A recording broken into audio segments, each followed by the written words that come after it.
Adequate notice of this meeting has been provided to newspapers posted on the bulletin board of City Hall and on the doors of the 3 schools as required in the Open Public Meetings Act, Chapter 231, PL 1975, and as amended by PL 2020, Chapter 11. Please rise to the flag salute. To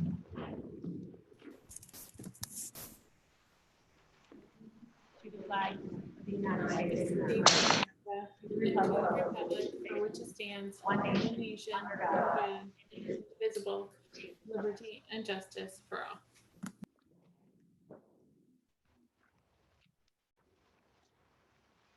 May I have roll call, please?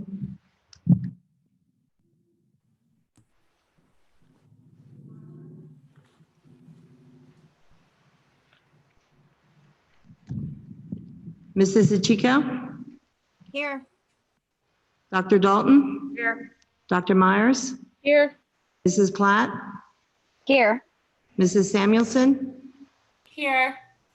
Mr. Sweeter? Mrs. Lout? Here. And Mrs. Endicott? We Here. have a quorum. Thank you.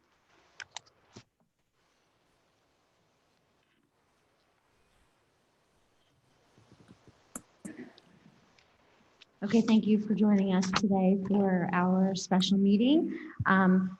As I'm going to note, as in our previous meetings, this is a hybrid meeting, meaning we're here open to the public until we meet capacity. And we are also streaming so at home so that people can watch us from home if they choose to participate without risk of exposure. As well as you may have noticed, we have board members who also have that right and are participating virtually for risk of exposure.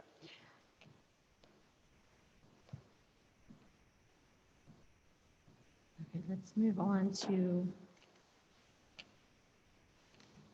Dr. Firewood. I think my screen is doing things that it isn't allowed to do before, and I'm unintentionally moving things around, so I apologize. I'm looking at, I don't, normally when I scroll down this list, it doesn't move. So that's why I'm kind of looking. Let's move on to the superintendent's report, please. Okay. So I'd like to read a statement into the record to the Summers Point school community.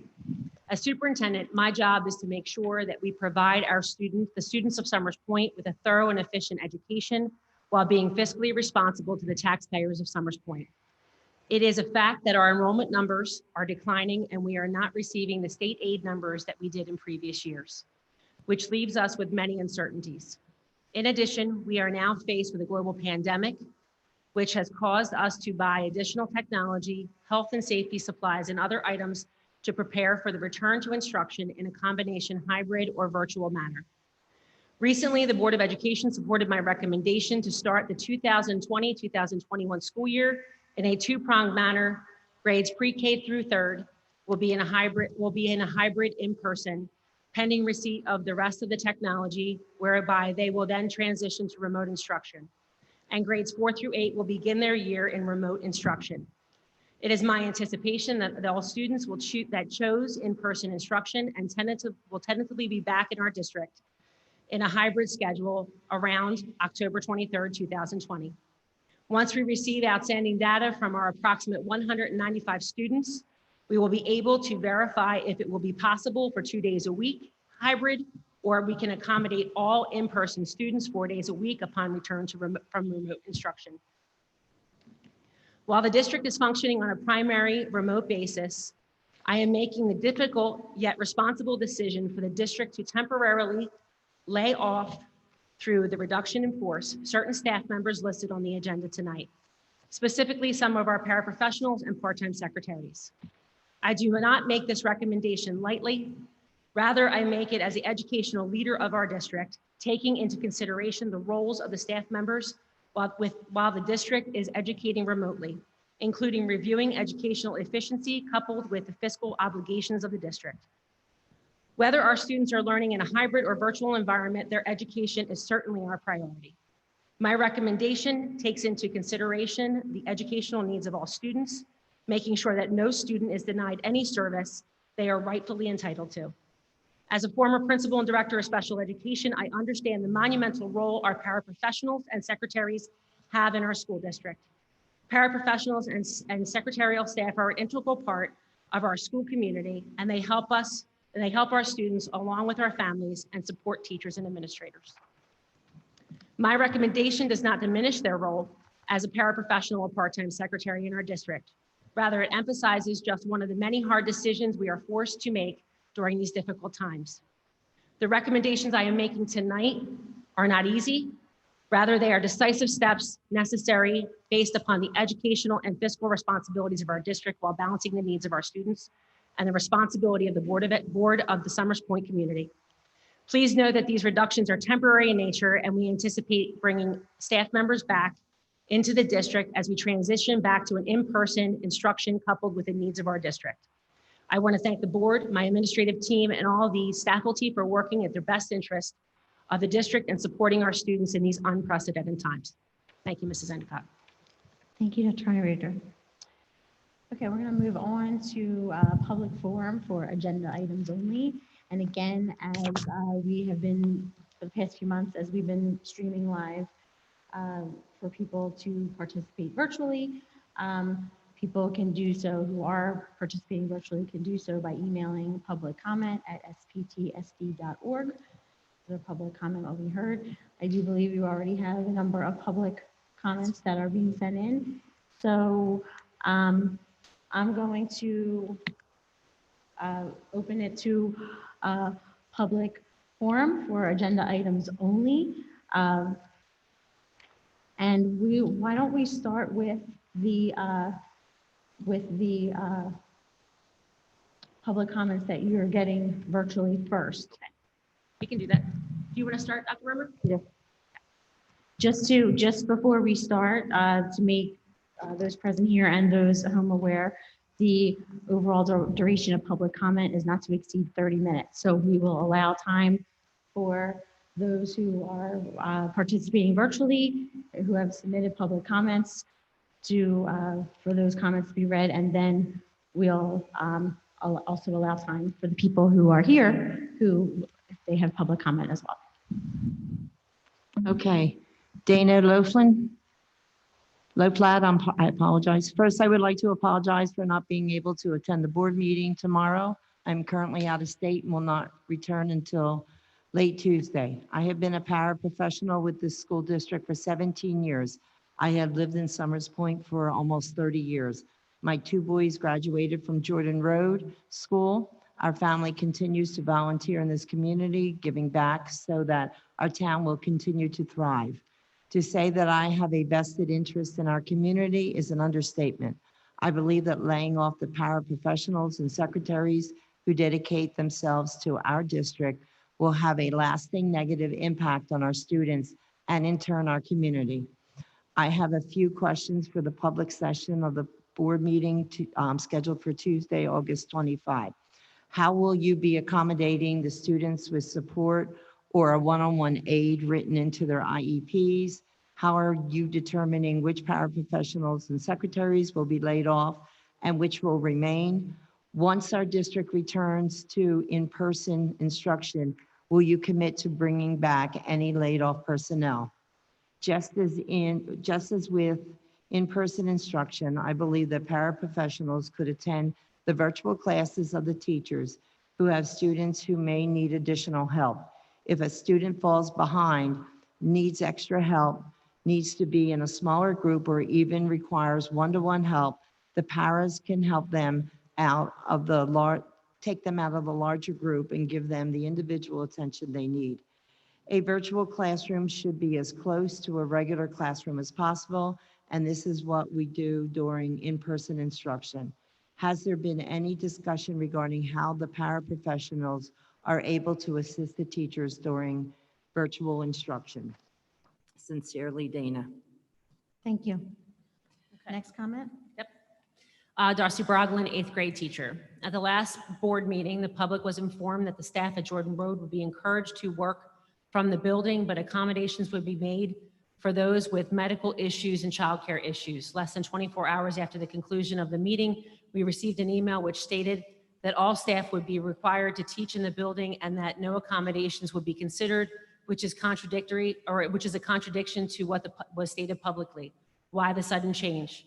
For someone like me, who is a 3-time cancer survivor and whose body is still immunocompromised, working in the building during this pandemic will further endanger my health.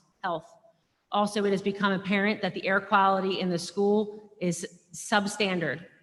Usually throughout the school year, I suffer with 6 to 8 upper respiratory infections, which requires me to be on antibiotics and steroids. Since the beginning of since being out of the school building, I haven't had one upper respiratory issue. I can only imagine how bad the air quality would be once we return and add the COVID-19 virus to our HVAC system. This makes for a deadly combination. Why are those of us at higher risk being discriminated against and forced to take a leave of absence in order to feel safe when we are perfectly capable and able to perform our teaching obligations remotely from the safety of our homes? Please show some humanity to those of us that have more susceptible and are at higher risk. Thank you. Patrick and Erin Deely, to whom it may concern, it was brought to our attention that the school district will be having a meeting regarding the need of instructional aids in the classrooms, specifically for our younger children. Our son is about to enter 3rd grade and has spent every year in Summers Point. Without the assistance of these aides, we do not believe he would be excelling the way he has been. These young children need additional help from both the teacher and the aides in order to succeed. With the limited attention spans, as well as being such a young child, one person cannot do it alone. It would be a detriment to all our children and the school district if this were allowed to happen. Sincerely, Patrick and Erin Deely. Thank you. Next public comment comes from Nancy Mensch. It saddens me to hear that some of the people that work the hardest for the least amount of money are possibly being furloughed. We speak of Summers Point schools being one family, but there are so many times that our paras are not treated with the respect that you would give to your family member. When I was in guidance, I gained the most respect of our paras. I found out that they were always willing to do what they could to help our students succeed despite their low pay. Some of them went above and beyond and were asked of what was asked for them. And I found that these are the people that the kids connect with when they start in our schools. Sheila Altamira was beyond invaluable as she gets to know not only the kids in her room, but every kindergartner, special ed student, and other students she possibly can. During virtual lessons, paras can make a difficult task easier by helping to monitor those students. I love how some of them videotape stories for the kids and helped keep in touch with the families. It would be a shame to lose them at this difficult time. Thank you for your time, Nancy Mensch. Thank you. Next comment. Next one is from Katie Foreman. Good evening. Aids are a vital part of the educational framework and a necessary component for the success of Summers Point's excellent early childhood programs. Is this a decision because of the reality that COVID has inevitably changed the landscape of the classroom? I understand that the present situation of the school year is unprecedented, but how can a decision be made without knowing what the exact needs of our students are once they are in the classroom? I feel that it would be a detriment to our students to remove effective and helpful adults from the classroom. Instructional aides present an extra set of eyes, hands, and expertise.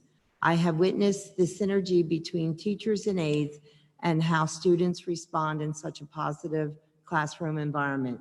Additionally, I implore the board members who are educators to ask themselves how the absence of an aide would affect their classroom. If these positions are eliminated, in what capacity would the district use the money that was already budgeted for their salaries? Please do not make a decision in haste. I am a paraprofessional working with students. This is Suzanne Christopher. I am a paraprofessional working with students in various multiple disabilities classrooms. Paraprofessionals are critical to the students they serve and their families. They become knowledgeable of the strengths, needs, and emotional well-being of the students they assist on a daily basis. Oftentimes, the students with severe difficulty communicating, regulating their emotions, and completely working independently. These students typically receive various interventions, some of which include OT, PT, speech services, and counseling. Paraprofessionals are instrumental in observing strategies and applying these techniques in the classroom. They are often a bridge that connects teachers, related service providers, students, and their families. I have observed firsthand the bond these amazing professionals form with their assigned students. The respect, love, care, consistency, and individualized attention that these children receive is critical. Respectfully, Suzanne Christopher. Thank you. Next comment. To whom it may concern, let me start off by saying my son is Silas Ballinger. He has been in special needs classes from the very start. I cannot begin to explain the actual difference it made in his learning and his growth to have not only amazing teachers, but to also have the most wonderful, resilient aides. It's hard to sometimes understand children, let alone those needing more help. As the saying goes, it takes a village and the class, it takes a village and the class dynamic of the aides and the teachers helping the kids learn in the individualized way that many require is the academic village these children need. The kids benefit from having the extra eyes and ears on them when most require additional attention, whether it be appraisal, help, or discipline. On top of that, to know that it's a possibility that they're going to lose their jobs is heartbreaking. These kids are going through strange and difficult times in general right now. Removing that comfort or constant that they look for could be the most detrimental decision in these children's continued growth. Sincerely, Samantha Melzark. Thank you. Next comment, please. Next comment is from Tiffany Unsworth. My name is Tiffany Unsworth, and I'm a health and physical education teacher in Summers Point. I'm going to speak from a parent perspective. Instructional aids are essential to helping the teacher deliver valuable instruction virtually.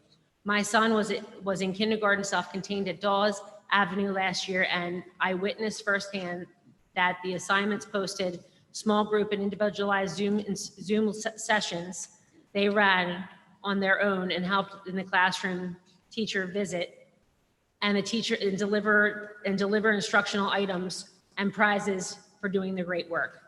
They also aided the teacher in planning and delivering content daily. They reached out to some of the students who were not responding on a consistent basis. I hope that you can reconsider your decision and allow instructional aides to teach virtually. They all hold value. Some of them are people who have worked in our district for a number of years and who have made connections with our students. Thank you. Thank you. Next comment. Christy Unsworth, how was the decision made to move to complete remote until October 23rd, and why only until October 23rd? Thank you. Next comment. Erin Albrecht, making sure children who struggled to even log in a virtual classroom will again be a huge issue. Looking at the difficulty our administration had with having parents virtually respond to how their children will return to school. Repurposing our talented and very competent paraprofessional staff to contact students and parents of our absent children in real time as they are missing class would seem to require more workers and not less. Has any consideration been given to the countless new jobs emerging as a result of COVID and utilizing our paras to work for them? Thank you. Next comment. Karen Stanks. Over the years, I have had the pleasure of working with many of our paraprofessionals in kindergarten and preschool. The individuals who hold these positions are professional and dedicated and love what they do. Please allow them to continue to work remotely and support their teachers and care for the children of Summers Point. We need these incredible people in our district, so please don't turn your backs on them during this time. They make us stronger and better as a district. Thank you. Next comment. Kim O'Brien, to our school leaders and board members, I am writing to ask you to keep all of our paras and secretaries. They are an essential part of our school, and they work very hard with very little pay for our students whom they love very much. Our students will need our full support this year more than ever, and we need all of the caring adults on board to help. I know that your jobs are not easy. I know that there are always challenges with the school budget, but these are unprecedented times and we should not be taking jobs away. Many of our paras and school secretaries are Summers Point residents who know our families because they are our neighbors. They support our community. They volunteer, they are personally invested in the welfare of our kids and the success of our schools. Many have their own children who are our students, or were our students. They deserve for the district to stand by them during a very difficult time, as many other employees are. Arlene Frambus is a paraprofessional who has been with us for over 9 years. She comes in early, stays late, but buys things for the students out of her own money. 1 year ago, bought a student new shoes when his didn't fit. There is nothing she wouldn't do for our kids. She holds their hands, cheers them on to learn, and brings her infectious smile and laughter to school every day. She is able to reach the most reluctant learners by loving them so much. We simply can't part with the dedicated, talented people. They are not replaceable. Our mission is to educate our children. Let's teach them in a crisis, we stick together. Let's teach them that people matter. Kim O'Brien. Thank you. Next comment? Kathy Swift, included in her letter was a picture of a thank you, grazie, muchas gracias, Duncan. They're about the only ones I can say, with a statement inside. Hi, Kathy. Thanks for working with Jackson this year. He's a special boy and we miss him at New York Avenue. I appreciate the care you bring to him. Kim Tucker, you inspire me. And then Kathy Swift said, I am not sure how or why powers that be cannot see the virtual and partial teaching is not more work than total in-class learning. Individual and small group Zooms along with lesson plans, scheduling and communication is necessary beside assignment boards and postings. Teachers need help. I ran and planned for at least 6 Zoom lessons, plus did visits, morning class Zooms, and more with our small class. Please reevaluate these layoffs and make it possible for our students to have the best educational experience possible. Thank you for your time and attention and consideration. As caring individuals, please consider the tough times that are upon us now so that these public servants can have necessary income to care for themselves and their families too. Kathy Swift, Instructional Assistant in Special Ed, Dawes Avenue Public School. Thank you. It's been 15 minutes and we have been taking comments from those who have sent them in virtually. So now I'd like to, before we continue taking those comments, open it up for public comment for anybody who is here in person that would like to address the board.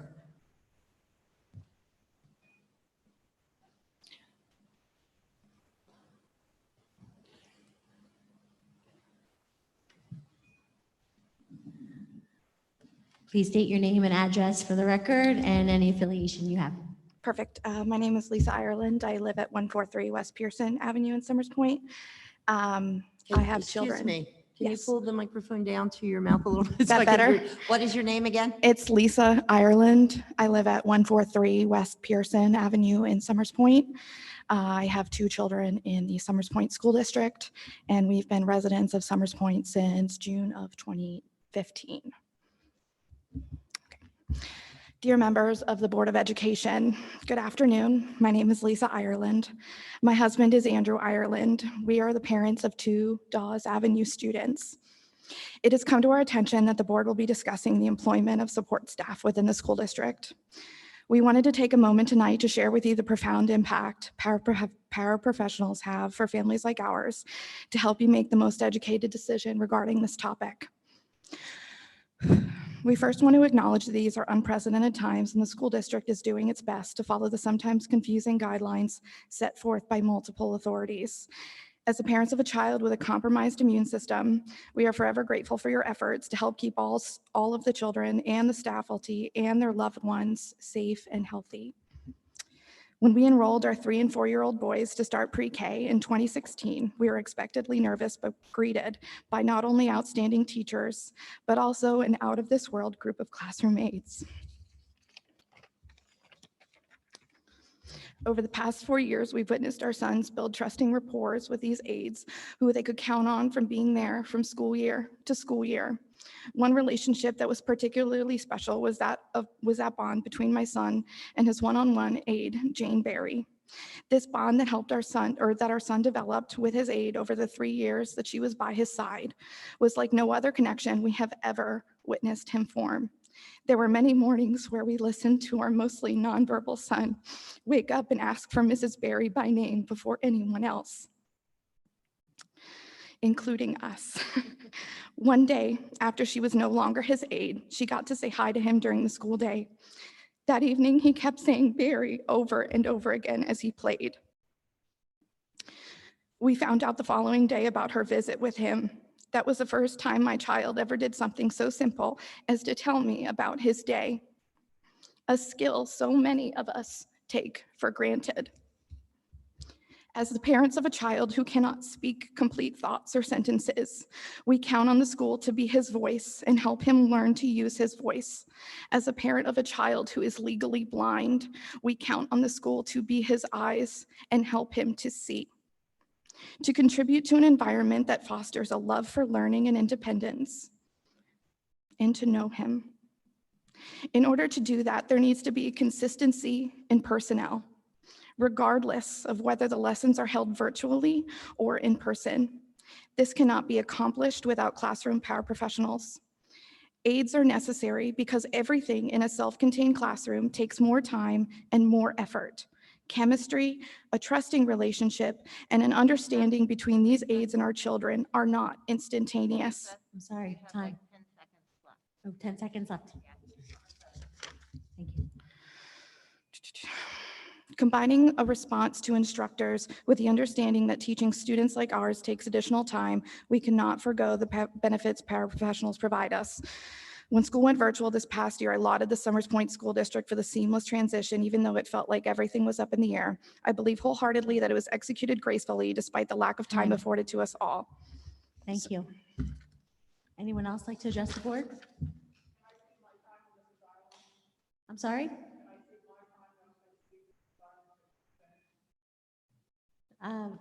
You go ahead, you can finish. Thank you. Great. Aides are necessary because everything in a self-contained classroom takes more effort and more time. Chemistry, a trusting relationship, and an understanding between these aides and our children are not instantaneous. I have personally witnessed aides participating in Zoom sessions to help encourage our children to participate through these virtual sessions. We mustn't forget that parents are often juggling multiple lessons for multiple children at home, and sometimes that extra help from aides is just the support that is needed. They have also spent so much time collecting data to assist our teachers in tracking progress, which is crucial for adhering to IEPs. Paraprofessionals also provide an alternate perspective, a different personality, and a different voice.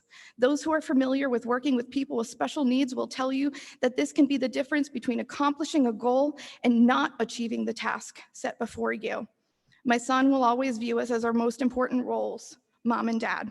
We will do everything in our power to assist us in his education, as we always have. But having said that, a child's response is not always the same when reacting to a parent and then reacting to an educator. Combining their response to instructors with the understanding that teaching students like our son takes additional time, we cannot forego the benefits paraprofessionals provide us. When the school district went virtual this past school year, I lauded Summers Point School District for their seamless transition, even though it felt like everything was up in the air. I believe wholeheartedly that it was executed gracefully, despite the lack of time afforded to us all. Forward thinking also dictates a need for a smooth transition once we are able to return to hybrid or in-person schooling, for these students are at such a crucial point in their development. They need consistency from the video sessions to the classroom to minimize regression, an issue many are already facing due to the sudden and drastic changes into our lives and schedules. We are very well aware that a balanced budget is necessary, but we cannot afford to forego our students' needs that are fulfilled by the work, love, and support of paraprofessionals. Summers Point School District has a fiduciary responsibility to the students to provide as much consistency when so much is uncertain. When a child trusts, a child is more open to learning. When a child knows what to expect, frustration is less for all parties involved. This is exponentially true in a self-contained classroom. When we cannot answer the difficult questions, such as when things will return to normal, we must do everything in our power so that our children can count on us, and we cannot let them down. Thank you for your time and attention. Thank you. Would anyone else like to address the board? Ms. Endicott, I'm so sorry, I have to stop this. We are about ready to let one of our members go up to a microphone that somebody just spoke in less than a couple inches away. It hasn't been disinfected. This mask, although I love my Temple mask, will not protect me from droplets that hit that microphone and then get through this mask. This is the exact reason we should be 100% virtual, because of incidents like this. If we can't, and I'm not blaming anybody, I promise you that. But if we can't be careful enough in a public meeting, in a room full of adults, how is this going to work anywhere else? So none of my members, I will hope Mr. Tostafin will demand that none of our members go up to the microphone to talk. This meeting is not authentic. We're reading things that you should see the tears of all the people who are reading, that you are reading their comments. Executive Order 152 says that we're allowed 25% of the capacity of this room, the normal capacity of this room. I mean, it's just not even a valid meeting. It's really disappointing. I gotta say, I'm very disappointed. I'm sure most of these members are. Thank you for your comment. Any member of the audience like to address the board?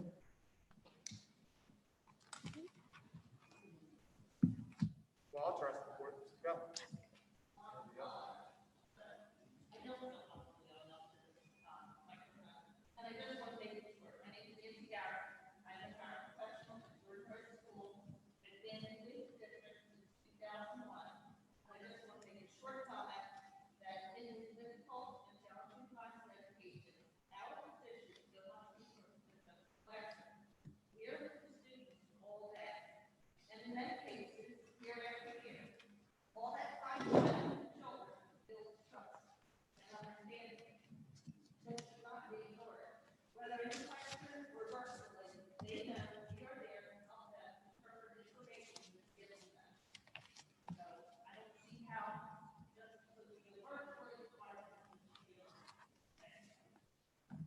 Thank you.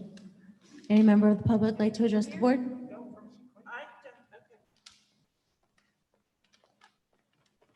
My name is Dawn Booth. I live on Johnson Avenue in Summers Point. I'm also the senior secretary at Dawes Avenue. I just want to say I echo every opinion about the aides and the paraprofessionals. And I also want to say that as someone that's going to be affected by the loss of 2 part-time secretaries in my building that sit right next to me every day, I cannot do that alone. I cannot do this job alone. I need help. I have 331 students. I have their parents, and I have about 85 staff. Virtual, not virtual, it's not a position that I can do by myself. And I just want to ask for consideration for me and for the 2 people that I sit with. Thank you. Thank you. Any member of the public like to address the board?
Thank you. Any member of the public like to address the board? My name is Carly Becker. I live at 23 Chapman Boulevard, here in Center Point. I am not a paraprofessional in a special ed classroom. I also have 2 children that attend schools here as well. We have the same amount of students as before, but with ever-growing needs due to the current COVID crisis, we believe our aides and secretaries can be utilized to fill the gaps in services and supports teachers, parents, and more than ever. Laying off these employees will effectively create an environment where our students are underserved. And I have to say, as a paraprofessional, we are needed, and secretaries are absolutely needed because as a parent, speaking as a parent, they are listeners, they are the glue that holds everything together at the school, they are doers, they are messengers, they do it all. And I have utmost trust and respect for the secretaries in the schools, whether it's here at George Road or at Dulles Avenue. So I have to. Thank you. What? I'm sorry, I didn't hear that. Would any member of the public like to address the board? I'm going to address the board in Liz's defense because she ceded her time for Mrs. Ireland. I'm an instructional assistant at Dulles Avenue in kindergarten and now in pre-K, but I'm going to read Liz's statement. I would like to say good afternoon, but it is not. My name is Liz Pullen, and I've enjoyed a second career as a special education aide for the past 15 years. I am a retired organizational development consultant and management coach. My previous employer was Atlantic Electric. I have professional knowledge of what a positive organizational culture change looks like. That is my job. A vehicle for inclusiveness and change in education is Jocelyn's Random Program, which Dr. Pryor professes to adopted for our district. The goals are designed to inspire, motivate, and renew a culture of character, connection of stakeholders, and celebration of achievement, while addressing the needs, challenges, and concerns in today's school. I don't think Renaissance should go into hiatus due to coronavirus. The faculty of Summers Point has supported this effort tangibly and emotionally. As a result, it is apparently the first chance the district gets to not try and tie the attendance of Renaissance to opening during a pandemic, but to save a few approved budgeted dollars, negatively impacting their faculty and the community that is already trying to deal with the challenges of the school year will bring. We know that we will bring to the table every day when we come to work. I'm sure many will and have spoken about the value added by your support staff. As leaders of the district, when you profess to embrace positive culture, change to foster a socially and emotionally healthy district is not the way you do it. You cannot embrace change when it's convenient. Unfortunately, a blindside like this will never be forgotten. And I know at least 3 of the board members, I've had your children in my class with Jane Leonardo, and I assisted them in everything they did. So I think you know the support we give to your children. Thank you. Okay, it's been, Mr. Montanaro, you have already addressed the board. I And did it's not address the been, board. you have already addressed the board. Miss- Please Miss sit down. Endicott, You have already are- addressed the board and we are finished with our 30 I'm not minutes. sitting down, Michelle. I did not address the board. You were doing something. You have that was addressed the unsafe. board. I was Please sit down or I will protecting ask you to leave. You have because addressed you're the board. incompetent. I was You have protecting addressed the board. I have not Please sit addressed the down. board. You did not Please sit address down. the board. You have addressed the board. I did not address the board. I did not address the board. I was merely addressing that you were giving us some. Public comment is now closed. This is a sham. Moving on to agreements, applications, and contracts. PL Chapter 27, the same law that says that. we're Moving allowed on to agreements, applications, and contracts. This is May I not have the a way a motion? public meeting is supposed to work. This is not the way one is supposed to work. And you Sir, know I'm going to ask you to leave. You are an We have NCAA business to do. member. There are 5 of you on there, and you're not even letting people speak. That is absolutely deplorable. Public comment is closed. We are moving on to agreement, applications, and contracts. There will be time for public comment at the end of this meeting.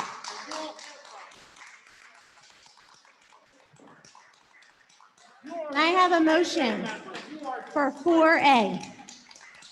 Motion, Samuelson? Second, DeChico. Can I have a motion for 4A? Motion. Thank you. I have a second. Second, Samuelson? Thank you. Any questions? Mrs. Endicott? Mrs. Endicott? Mrs. Endicott, I didn't hear who was first. Mrs. Lott Okay, was, thank you. you're welcome. And I believe Mrs. Samuelson was the second. Thank you. Any questions?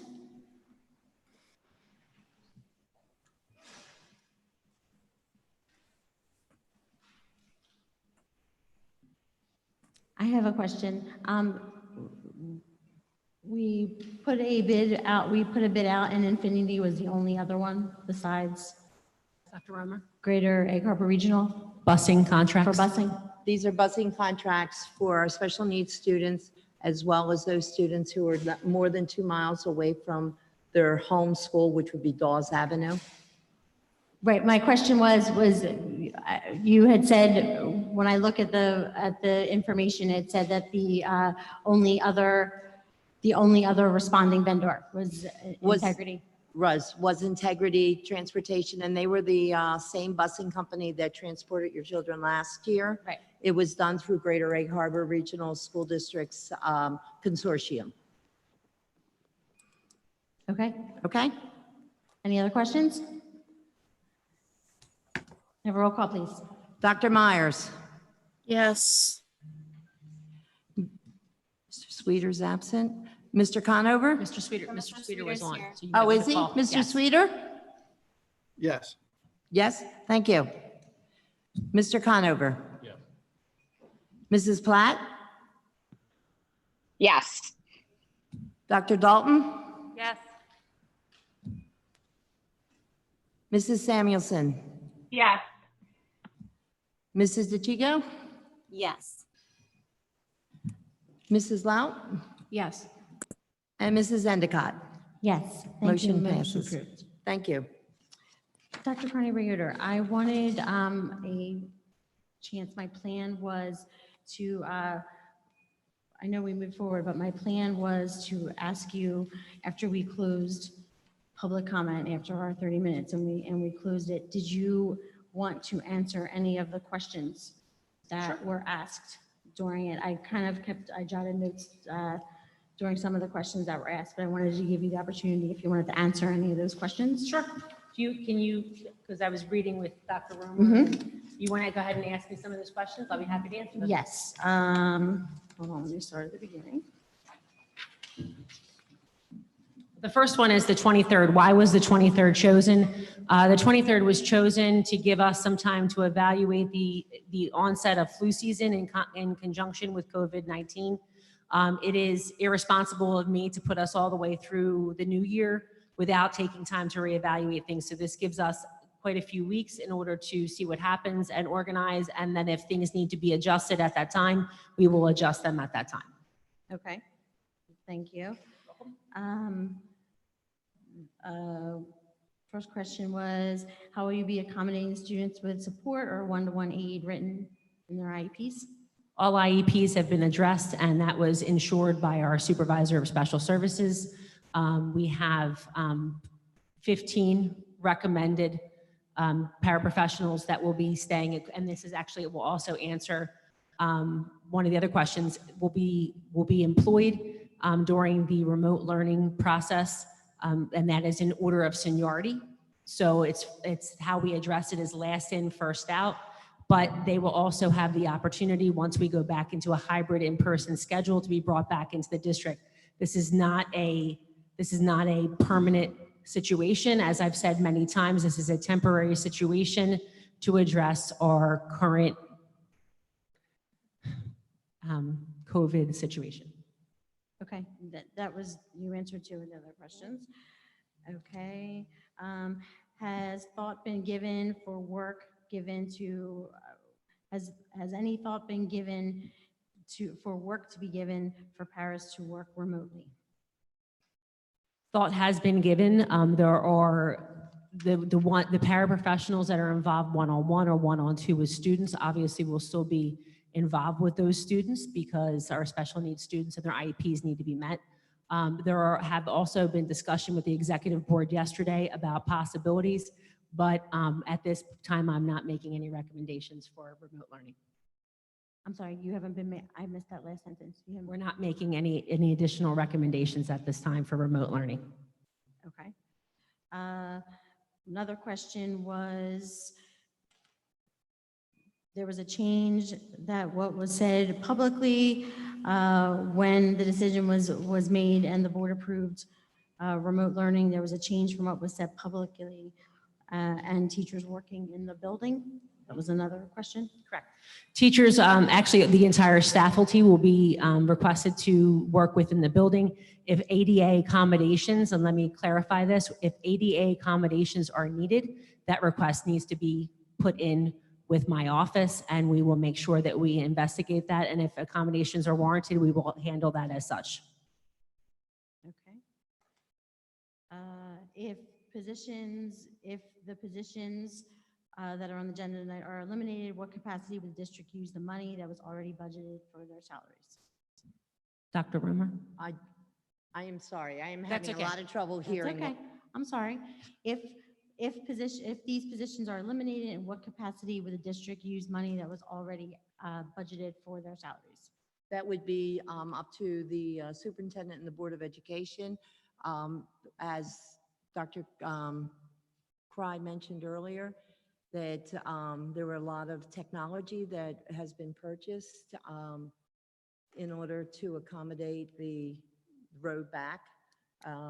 We did receive some monies under CARES, and we did receive some monies under the digital divide. The digital divide was not at nearly how much we thought we were going to get from them. It was only about $50,000, and that would cover maybe one classroom with the iPads that we would need. So the money would be put in towards other resources that may be needed in the classroom, but it would be certainly up to, we'll come up with a plan. It's not necessarily that you're going to spend the money immediately. I don't think that was the real isn't. issue of this motion that's on the board, even though there is some cost savings to it. Dr. Romer, can I ask you one question? Because I think it's important to clarify for the community that's listening right now. Of the CARES funding, did we receive that entire amount? No, a third of the monies was given to the non-public school in Summers Point, St. Joseph Regional. So out of the $354,000, they received $119,000 of that money, and we received a little over $200,000 for that money. Thank you. And I think those were all of the questions that were in any of the comments made. Thank you for helping me recap. No, no problem. I took note of a couple of things. Okay, I was just going to say, Yeah, Kathy Dalton. Okay. Someone discussed the impact of the unemployment payments, that the school will also bear some of the burden and will for years to come. The unemployment impact? Impact of unemployment. Right, Summers Point School District has what they call a reimbursable account, where the monies that are taken from the paychecks is put into a separate bank account. And as people go on unemployment, we get a bill for what the amount is worth. The other type of unemployment is contributory. Not only would the employees pay more money, but so would the Board of Education pay more money. They would just put in the dollar amount into the account, and as many people that applied, it would not have mattered. It does not matter. Most school districts are under the reimbursable account, which we are right now. It could impact us for going forward for the next 39 weeks, if that's how long it takes, or however short, if we're back and in school within a certain amount of time, within a month, within 2 months, which I don't have a crystal ball, I can't tell you that. We'll be paying out of our reimbursable account for that. It's a separate set of monies. thank you. One person discussed workload. Workload is normally 3 people, and then it'll just be the one person. Would that change then, the workload? I'm not sure I understand that question, Dr. Okay, Dalton. one person discussed how normally it's 3 secretaries and then you're going down to 1 secretary. Will the work? It's actually 2 part-time and 1 full-time over at Okay. Dawes Avenue School. And that is during the normal school day. We have obviously support in the office, and this is only during remote. Because currently, depending on what happens tonight, we still have to give 30 days notice. So all of our paraprofessionals will receive their paychecks for the month of September based upon what they're currently were hired. And then this would take place as of the afternoon of the 25th of September. And like I said, my hope is we're back in at least a remote fashion or an in-person hybrid fashion by the 26th of October. Yes, Mr. Conover. I just want to piggyback on that. The 2 part-time secretaries are both in Dawes, correct? Correct. And how many secretaries total are we retaining in Jordan? We will have 2 in Jordan. We will have 1 at New York Avenue, and we will have 1 at Dawes, in addition to other sports staff throughout the district. Because we have a child study team secretary. So right now, we currently have 5 full-time secretaries on staff. So there'll be 2 full-time secretaries at Jordan. I'm sorry, Mr. Conover, please speak in your mic so that the people watching from home can hear you. So And we'll our have board 2 members. full-time secretaries at Jordan and only 1 at Dawes. Correct, and we'll have 1 at New York Avenue. And Dawes is the one that's remaining open for at least a month. Well, for the month. Well, and those 2 part-time secretaries will be available for the month of September. Yeah. Because we have to give 30 days. I just don't understand. I mean, if we're going to retain 2 full-time secretaries at Jordan Road, even in remote situation, why would we not retain the 2 part-time secretaries at Dawes? Well, we have 5 full-time secretaries in district. There is ways to reallocate staffing. Are they going to be reallocated to Dawes in a regular position? That is a possibility, correct? Well, I'm sorry, not- I missed we're your last not- question. I missed your question, Mr. Conover. What was- I didn't know if we were going to reallocate secretaries that are being retained to assist at Dawes, considering that Dawes will go down to 1 secretary, regardless of hybrid or remote, until we go back to a full-time situation. I just think, I can't speak for the educational aspect of it, because I'm not in that world and I'm not on the instruction committee, but doing my rounds with my job, I do see that both buildings, but we're speaking about Dawes. Dawes is nonstop, and I think it's a little dangerous to drop it down from 3 secretaries to 1. Well, it's really, we have 4 building secretaries. So the possibility, if we're remote and there are no children in the buildings, there is a possibility to reallocate staff. We can also have phones forwarded. There's a lot of things we can do with full-time secretaries on staff in a remote situation. I know, I just keep hearing possibility of. Well, that hasn't, we're still in planning process. I'm still waiting for data from some of our families. So, I mean, there's still things that are being planned right now as we speak. So that's a great suggestion and a great consideration for the staff.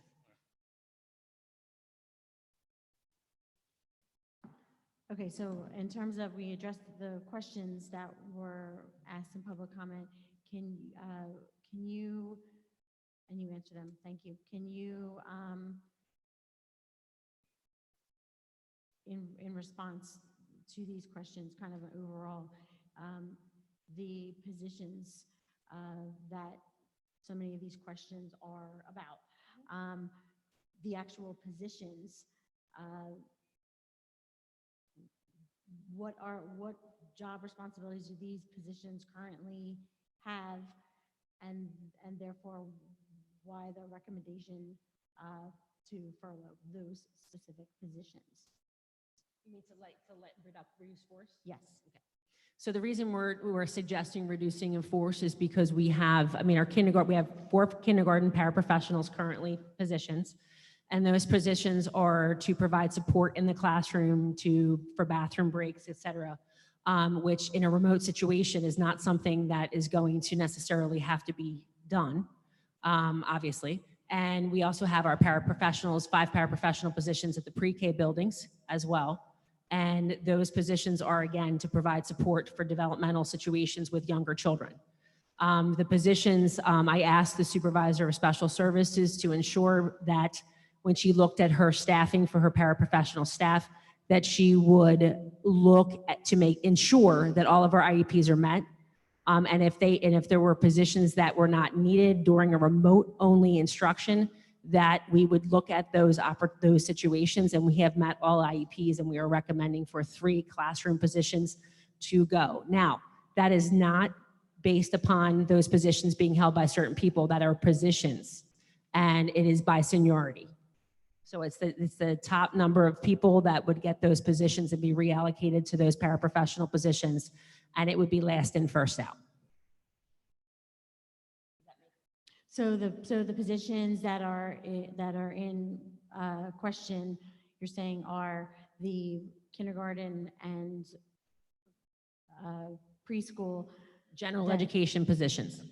Okay, general education positions, that the primary function of those positions are for bathroom breaks, Redirection of students, assisting kind of with small groups. assisting with the children in person, preschoolers and kindergartens, wrangling them and kind of keeping them on task in person. So those positions are the positions that you're talking about, that when we're in a remote situation, that those positions wouldn't be needed because there's no children in the building. Correct. Thank you. You're welcome.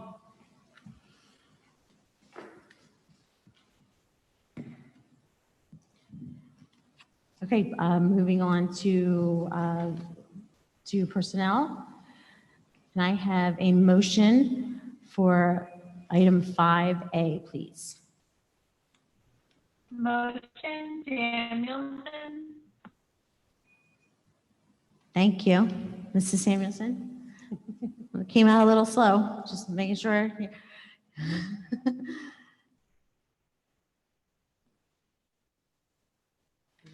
I have a second? Second. Thank you.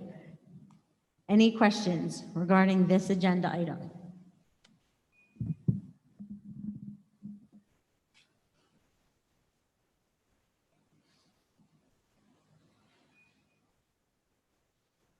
Okay, may I have a roll call, please? Yes. Mrs. DeChico, Yes. was that a yes? Yes. Thank you. Dr. Myers? Yes. Mrs. Samuelson? Yes. Mr. Sweeter? Abstain. Abstain. Dr. Dalton? Mrs. Platt? Yes. Mr. Conover? Yes. Mrs. Lout? No. Mrs. Endicott? Yes, thank you. Motion approved. Can I have a motion for item 5B?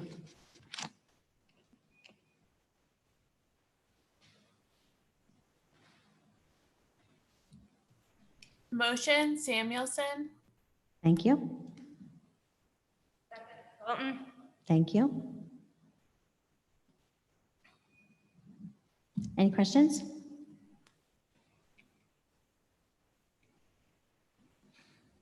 I have a question, Stacy. It's Alice. Go ahead.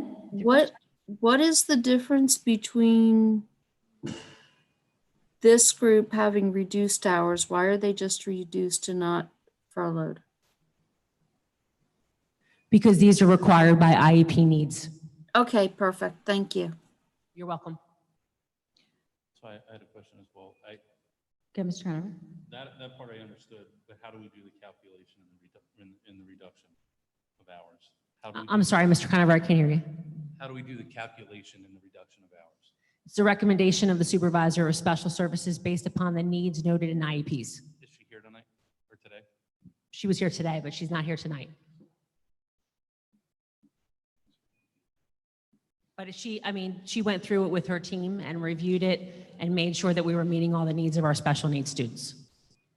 Okay, I had the same question. I was wondering, I had the same question, I think combination of the two that you already answered. So the reason why you see the varying hours, I mean, like 21.3, 26, like I was wondering how. Well, we're also in a half-day situation, 4 days a week. So Okay. for our hybrid situation from the get-go, we have 4 days a week instead of 5.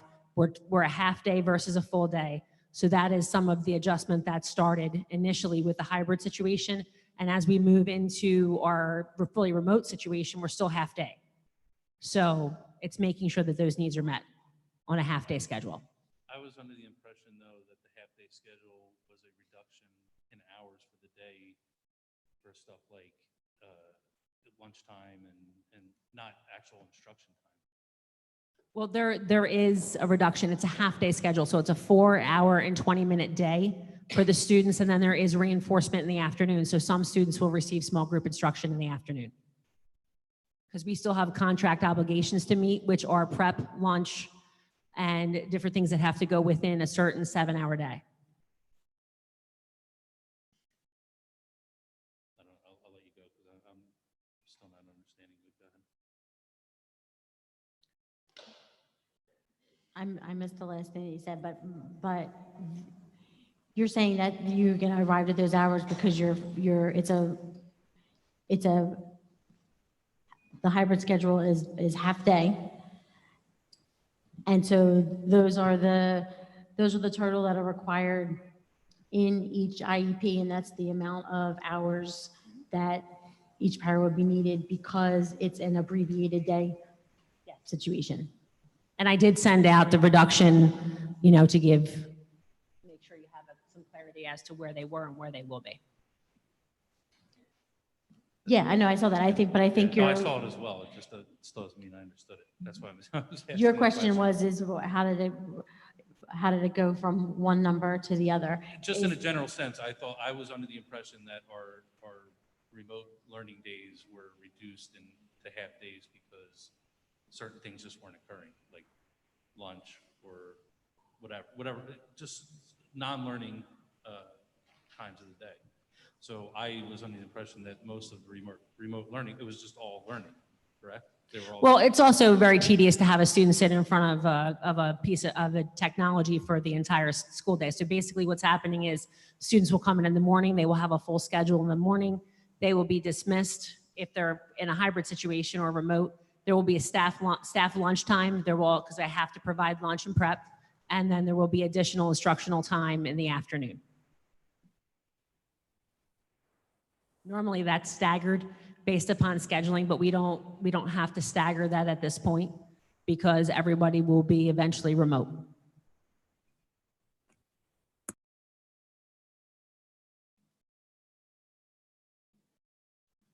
Any other questions?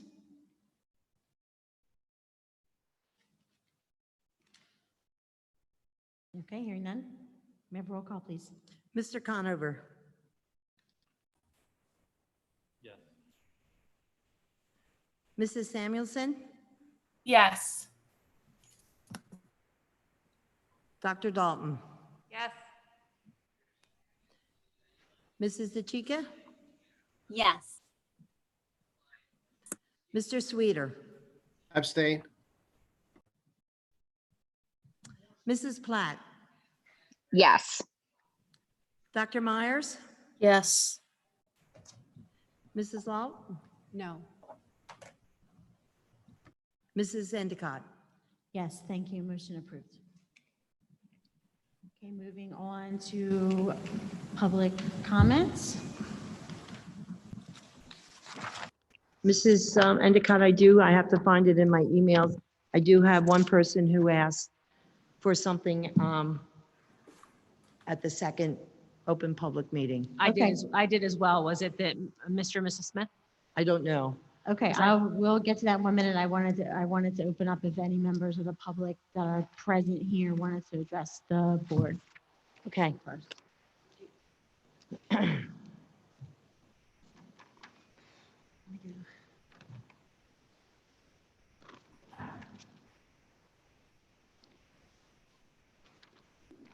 You want to do that first? Okay. Hi, my name is Josh Tostovan. I live at 5 Alex Drive in Millville. Also a teacher here. I had a whole speech planned for you guys. I was hoping to say it, in the other public session. I'm not even going to say it because honestly, I feel like you don't listen anyway. I do just want to say that, Mrs. Endicott, I know that you had the ability to increase the amount of time for public session, and it's disappointing that you chose not to. Thank you. Any member of the public like to address the board?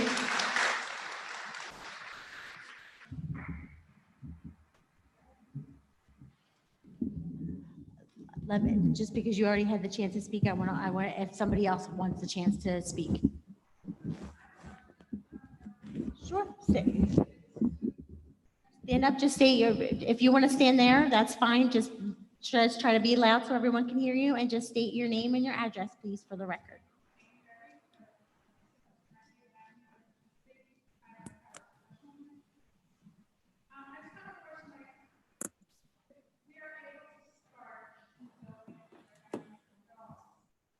Until the computers come into the kids. If we're able to start there, why would we then go to remote if we're already starting in the building? I just don't understand why. That's my question. Thank you.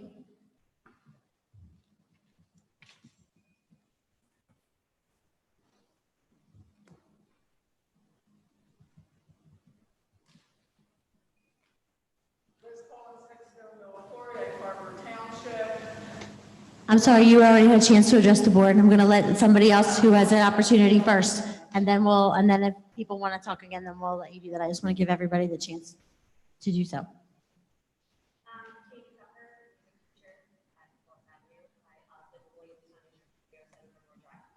going to speak from a special area standpoint, thinking about the whole idea of hybrid and moving from classroom to classroom. I know that I think just the art teacher and myself as music, we're going to be moving from classroom to classroom. I'm a little concerned about the fact that we interact with every single child in the school, and we're going to be going, if the idea is to have different groups, just segregated to like one classroom throughout the course of the day, but we're going to be interacting with all these different kids. So what are we taking, from classroom to classroom as being a teacher who teaches the whole school? So I just wanted to, kind of put that out there, just because we do our one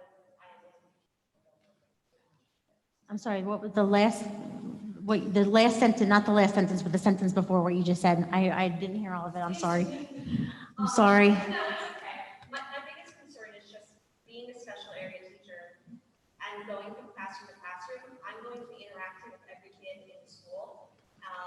And the idea of them being kept in one class throughout the day is completely understandable. But as a special area teacher, I'm going to be exposed to the community, like just the contamination and that kind of thing. So it potentially starts with infection, that kind of thing. So that's all. Okay, thank you.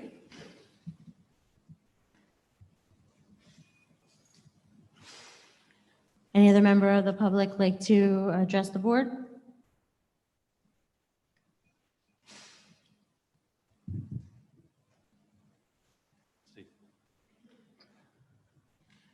Go ahead.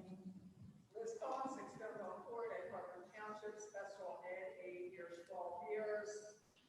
From what I'm gathering through all of this, that this temporary layoff could be a matter of weeks. When this equipment comes and we go home and then we come back hybrid and the lowest paid people in the district's lives are being disrupted for basically a couple weeks, with the boil down to October 23rd. If September until October 23rd. All this is going on for the lowest paid people in district. And with special ed, and they're saying seniority with the classes, there's 8 senior to me that aren't special ed aides. So are they going to be given, are people going to be contacted with the seniority and be offered the positions to stay that need them? I don't need to stay. I have 12 years. There's people here with 14, 15 years that aren't special ed aides. Are they going to be considered for these positions? Absolutely. So they can keep their I jobs? can answer that absolutely. Okay, so we're going to be reached out to and said. As soon as I know what staff are planning on joining us beginning of school, then I will go down the line because that's exactly what the intention was when we go back to school, like in person or hybrid anyway. Okay, so we will be contacted about that, and when we're brought back, it will be brought back at our current contracts.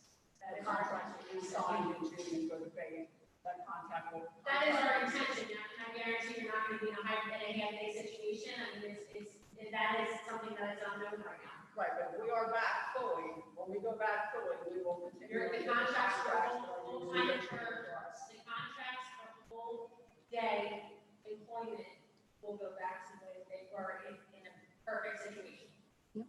That's a problem. That's a problem. I'm in a really tough situation because I don't know what it's gonna look like this. When we're back in school, it will be perfect. That's what I'm hoping. Okay, I wanted to give a chance to anyone who is submitting public comments from home as well during this public comment session. And you had mentioned that you had some already, but I stopped you to listen to the people in person. Dr. So I want to make sure we get to them as well. Who was the individual that you read that said they wanted it for the second? It's actually, I have it. you have it? Yeah. Okay. Okay, it's from Amy Haran Smith. Good afternoon. At the last board meeting, it appeared that staff members who were high risk, according to the CDC guidelines, would have the opportunity to work from home. Since that meeting, a letter has been sent out stating that all members will be working from their classroom or they will need to take a leave of absence. I am wondering what has changed since that meeting and why such accommodations are no longer being considered. It also seems to me if those high-risk staff members are willing to work, but just need an accommodation, it wouldn't be that big of a deal to just allow them to work in a safer environment. And it also wouldn't cause any financial burden on the district. Can you please explain this change? Why is the district no longer considering this accommodation for the safety and health of the members, those staff members? Staff members are at different levels of confidence on returning to buildings to work. Wouldn't it be nice if our district allowed those staff members that are remote the option to work where they feel comfortable? Some members might feel comfortable to be working from the building every day. Some might even come in every other day, or some might feel comfortable from home every day is the safest place to be. To me, that would certainly show a huge respect towards all members and show genuine care for their well-being, I'm sorry, trying to move it. There are many districts across the state that is allowing this, including EHT, Vineland, Millville, just to name a few. Again, I am not sure why our district is not allowing this for our staff members. If staff members work from their classroom, is there a report regarding the HVAC system? Does that report show the ventilation systems are up to the proper standards and working efficiency without the need for dehumidifiers in the classrooms? Does the report show filters installed with a MERV 13 minimum efficiency reporting value or higher? Although the students won't be in the classroom at Jordan Road, I am assuming that district is aware that many of the rooms run on the same system. So even though staff members will be isolated in individual classroom, the spread of COVID-19 could affect several staff members through aerosols and our HVAC system. If that were to occur, I would assume that staff members would then work from their homes. During this time, is Is that a risk the district is willing to take? If so, from what documents and expertise are you gathering your level of confidence to make such a decision? Have all the buildings in our district had their air conditioning systems running throughout the summer, or did the district turn off the systems throughout the summer to save money? Have all the buildings been evaluated for safety of their HVAC systems by a certified professional? Do the board and our administrators have confidence in all the HVAC systems throughout the district? What information or steps have occurred throughout the summer that has led to a vote of confidence in stating our buildings are safe for the occupancy come September? Also, it is my understanding that the New York Avenue had some issues with mold this summer. Am I accurate with this information? In hopes of full transparency for all staff and parents who are determining if the buildings they will be occupying are safe, is the district planning on making this information available to the community? Did either of the other two buildings have any similar problems? In the past, when our district had remediated certain buildings, the work was not done properly and mold was found again several weeks later after remediation. Were the carpets that were removed cut and bagged as not to spread mold spores throughout the building? Were air scrubbers used during the process? Were areas that were affected confined before the remediation occurred? What type of mold came up from the report? What remediation was done for non-porous items such as books and other paper materials? Were those items bagged and disposed of? Was a certified industrial hygienist involved in the process? What are the future recommendations from this professional in order to keep the buildings mold-free? Is the district aware that moldy buildings and buildings that are inconsistent with keeping humidity levels below 50 are open doorways for viruses, bacteria, and parasites to spread, therefore becoming a gateway for many health issues in its occupants? What assurance is there that the work that was performed was done properly and that the New York Avenue is now safe for occupancy for students and staff entering the building? I realize there are a lot of questions. However, many staff and parents will be making or have already made decisions to return to our buildings. In a time of such uncertainty, I am calling for full transparency so that individuals can make decisions with confidence. I would like to thank you for your time and your anticipated clarification to my numerous questions. And this is from sincerely Jill Biscotti. Thank you. Even though it came from Amy, from that email, the final person signing it was Amy Biscotti. Okay. Okay? Do we have any other comments from any virtual comments that were submitted? There's a bunch. Hold on, let me see. There was one I was supposed to read during. Here's one from public comment from Margie Smock, 11 Newbridge Road, Seville, fifth grade teacher. Many large and small corporations and businesses are trusting their employees to work from home. Summers Point is not allowing this. Why does our board not have faith in its staff? Thank you, Margie Smock. Thank you. Next public comment. I have another one from Devin Forrestal. Good morning, Dr. Cry and Summer Point board members.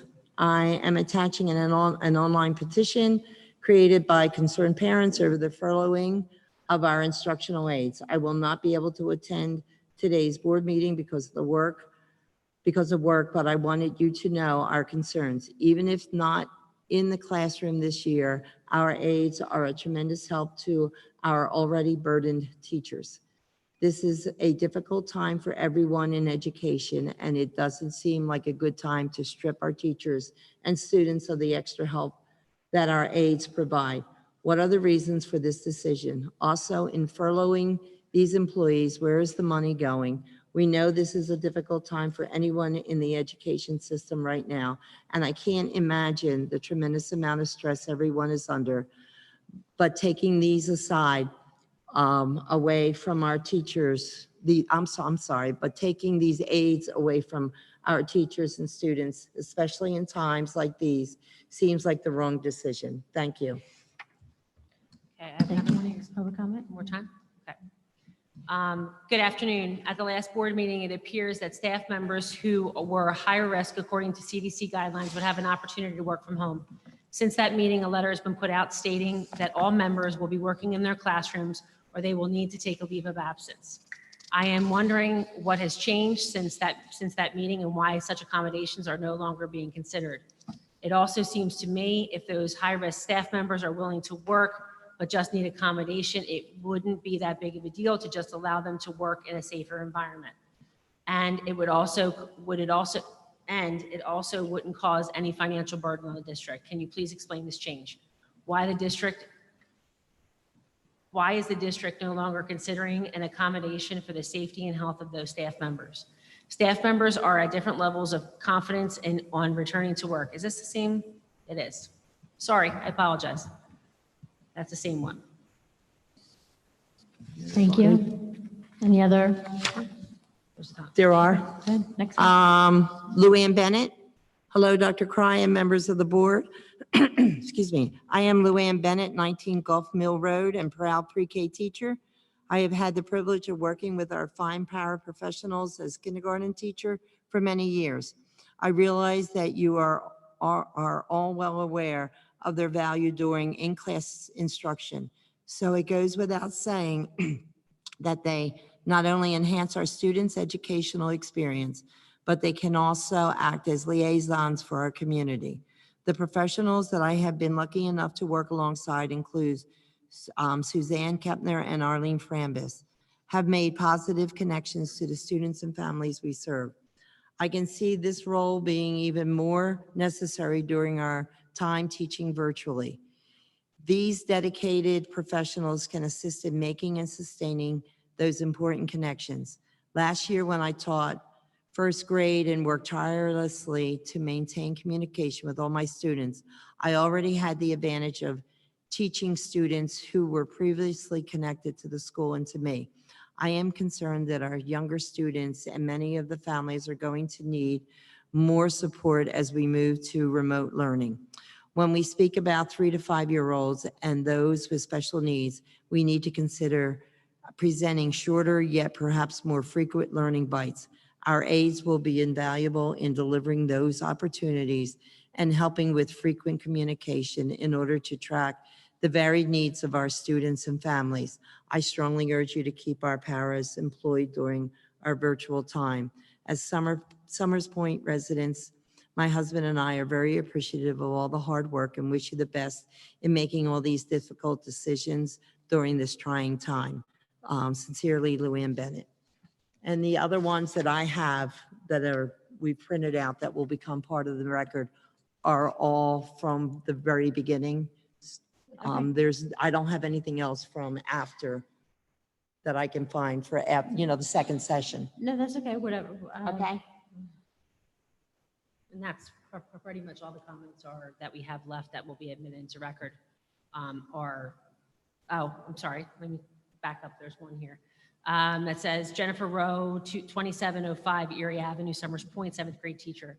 How does the district plan to reallocate the 2021 school year savings from the following? The rescinded Schedule B stipends, the district, which is according to Ms. Rowe's calculations, are $83,130.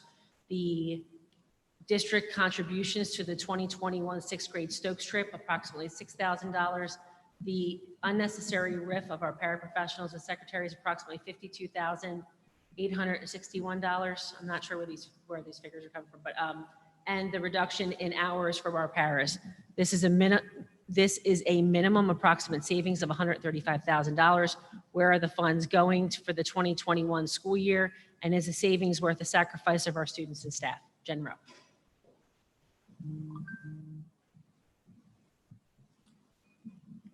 Thank you. Any other public comments? I'm sorry. Are we done for? There's more. There's another public comment here from Emily No, Ford. we had enough. Let me turn it, but I'm gonna go back to the We took some of them, now we're gonna go back to the public. Go ahead. Are they doing 2 rounds of layoffs? Is there going to be 1 round of layoffs now, and then the power is going to go into the hybrid of Dawes and New York Avenue? Will they then be laid off when they are on full return? All staff members are starting the school year.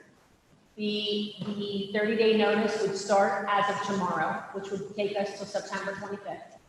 And then at the end of the day, the 25th, the 12 or the 14 staff members that are a reduction, temporary reduction of force would be out at that time, and the other 15 members would have their hours reduced, but they would be back in the district. Following on remote, they would be helping the teachers that they are working with and the students that they are working with. Virtually, correct. Okay, so all powers that are being laid off as of tomorrow, we'll find out tomorrow who they are. Correct. Thank you. You're welcome.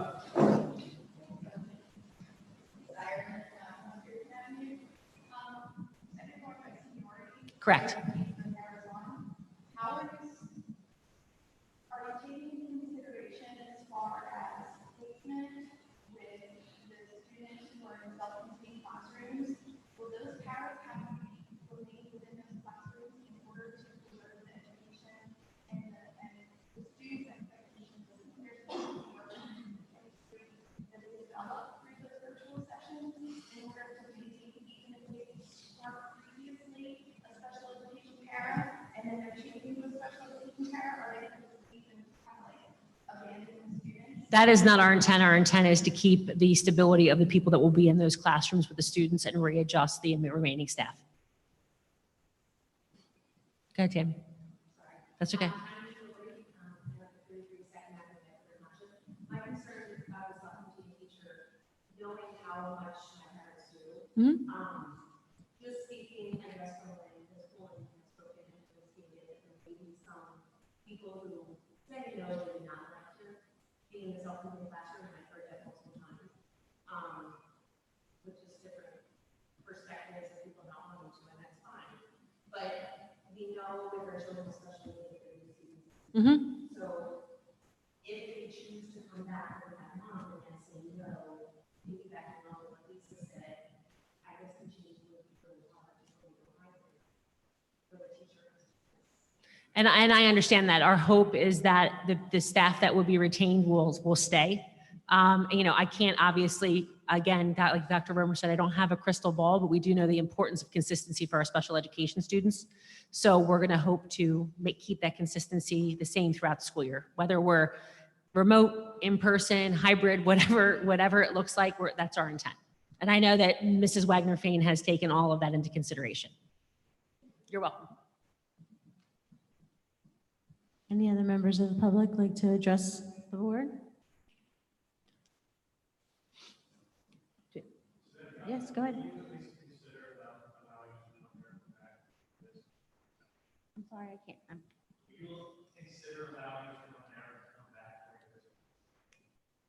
The public is welcome as long as they can.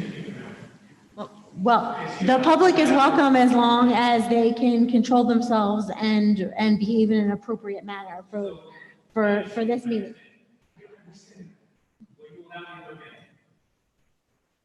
Sure.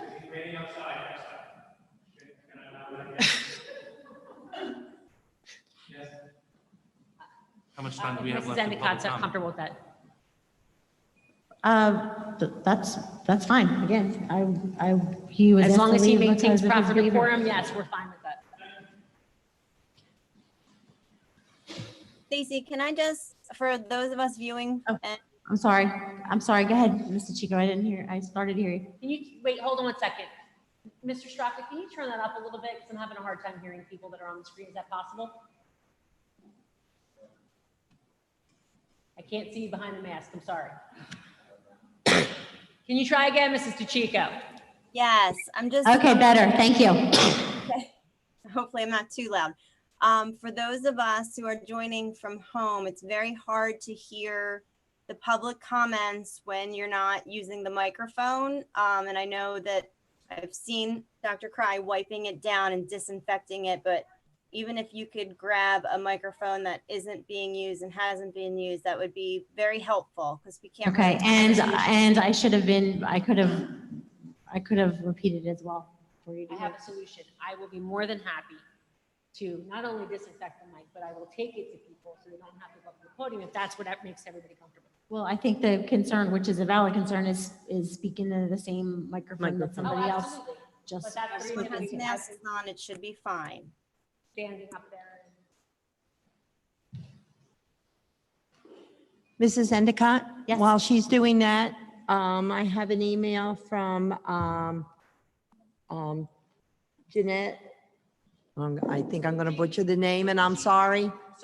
Salucci, thank you. You're welcome. Okay, and hers is the NJSIAA on August 20th posted new return to play guidelines to the 2021 athletic season with fall sports beginning on September 14th. Many local programs have also returned to play. Local middle schools, Sharks football, fall baseball, and Mainland United Soccer. Will the board be reevaluating and granting permission during the September 17th board meeting to reactivate fall sports that provide guidelines to safe social distancing protocols in conjunction with the NJSIAA? Thank you. Thank you for your comment. Dr. Corner-Reader, didn't the county cancel its season? Yes, county canceled. County canceled its season. NJSIAA governs high school athletics, and it is continuing, but locally, middle school is governed by the local, and they have canceled the fall season, correct? But as discussed, if I can, with Mr. Tostafin and his executive committee, I had suggested that they put a proposal together to take to the board regarding sports and activities, and that will be brought to the board at a later date. Okay, thank you. Any other comments that you got from people virtually? There's quite a few. They're very consistent with the support of the paraprofessionals and our secretarial staff. Okay. In addition to, the concerns with reopening. Okay. Any new ones, Dr. Romer? No, that was the last one that I had that didn't deal with anything on the board agenda. Okay, so then I'll turn it back to if any member of the public would like to address the board that's present. Hi, Mario Montanaro, 301 Arizona Avenue, Villas, New Jersey.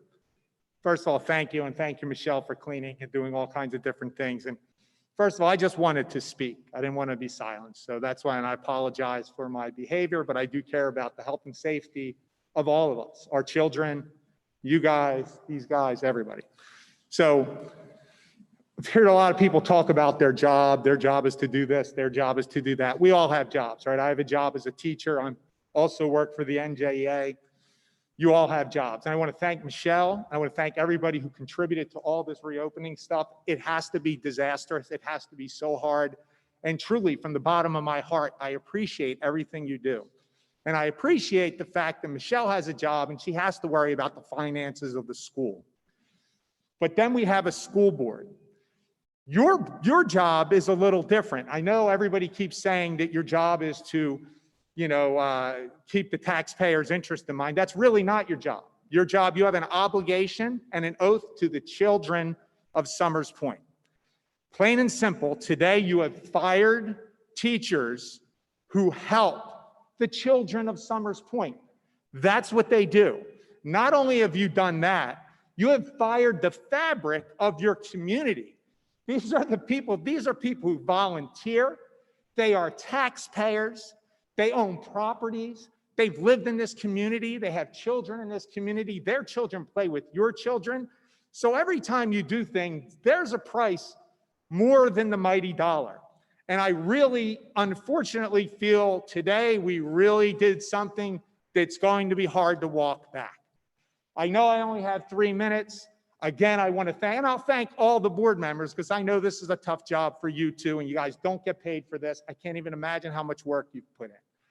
But I will say this, There's a law, Public Law 2020, Chapter 27 was the law. And if you don't know what I'm talking about, you should write it down because you're going to need to go back and research it, and that's okay. But that was the law that allowed us to go virtually so that it wouldn't count against our 180 days. Well, in that law, there is also something that says if you are under the collective bargaining agreement, if the school is closed for more than 3 consecutive days, those people are entitled to their compensation as if they have done the job. In other words, when this thing first started, right, and it also protects people who aren't under the contract.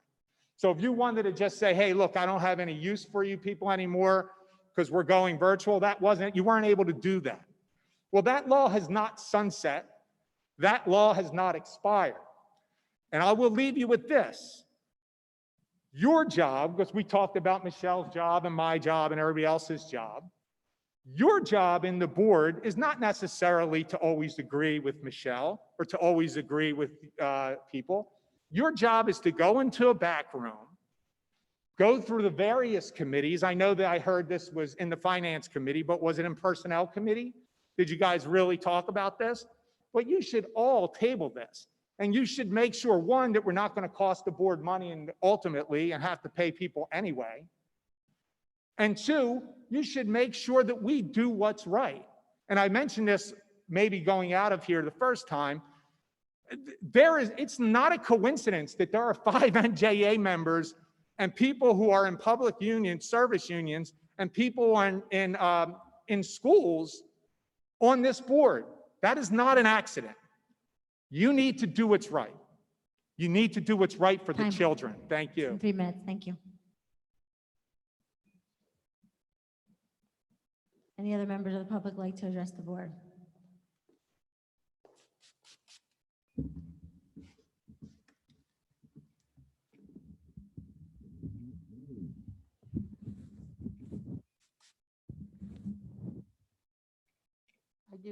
Mrs. Endicott, I do have one other one. I'm sorry, I'm sorry, sorry. Dr. I Ramos. do have one more that just Thank came you. in. Thank you, go ahead. Okay. Jamie Douglas, Summers Point resident. Summers Point has done an extraordinary job containing COVID-19 during the summer months, which has allowed the tourists to enjoy our town and neighboring Ocean City, New Jersey. Now, as summer winds down, your plan is to introduce teachers to the community who, for the most part, don't live here, along with students that have been being careful all summer to schools that have inadequate HVAC systems that can easily transport the virus. Those teachers and students will then be out in our community, potentially spreading the virus and destroying all the work we did throughout the past 6 months to maintain our community. I think that is disrespectful to all the residents and businesses of Summers Point. Will the teachers be tested prior to them being able to return to work? If one of them becomes infected, what are the procedures to make the community aware so there can be contact tracing? What is being done if a student tests positive in one of the hybrid schools? Are there quarantine facilities available in the school? Will the community be notified if a student tests positive so that contact tracing can be done? Has the County Board of Health approved the plans for people being in the buildings?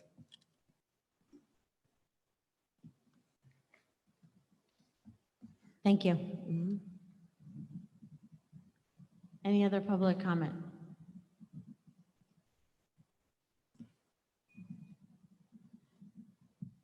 Okay, I'm going to close public comment, but you answered some of the questions as people asked them, but then there were others that we didn't ask. So I want to give you the opportunity to go back and answer them. I have actually a couple. Okay. I have here procedures. The hard part is with the Department of Health. Department of Health information is conflicting with the road back plan, which conflicts with other guidance that we've been given. We're still waiting as a Superintendent's Association for answers to questions we asked 2 weeks ago. And part of my concern is the Department of Health communication. We got one thing from the state, and then we got one communication from the county, and they conflict.